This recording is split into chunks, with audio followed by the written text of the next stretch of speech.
আগামী 12ই মার্চ শুরু হতে যাচ্ছে ত্রয়োদশ জাতীয় সংসদের প্রথম অধিবেশন। রাষ্ট্রপতি মোহাম্মদ শাহাবুদ্দিন এই অধিবেশন আহ্বান করেছেন। ম্যাটাডোর নিয়ে এলো স্মার্ট ইনস্টাওয়াল। এটি ইঞ্জিনিয়ারিং প্লাস্টিকে তৈরি মজবুত দেয়াল। সংবিধানের 72 অনুচ্ছেদের এক দফায় প্রদত্ত ক্ষমতা বলে তিনি এই সিদ্ধান্ত নিয়েছেন বলে জানিয়েছে সংসদ সচিবালয়। জাতীয় সংসদ ভবনের সংসদ কক্ষে আগামী 12ই মার্চ বৃহস্পতিবার বেলা 11টায় এই অধিবেশন শুরু হবে। রাষ্ট্রপতির আদেশ অনুযায়ী 1432 বঙ্গাব্দের 27 ফাল্গুন এই সভার দিনক্ষণ চূড়ান্ত করা হয়েছে।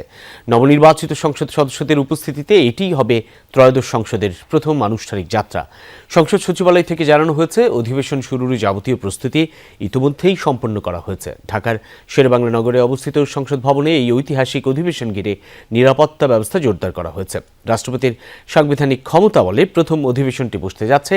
ত্রয়োদশ সংসদের প্রধানমন্ত্রী, বিরোধী দলীয় নেতা, চিফ হুইপ সহ বেশিরভাগ সদস্য প্রথমবারের মতো এমপি নির্বাচিত হয়েছেন।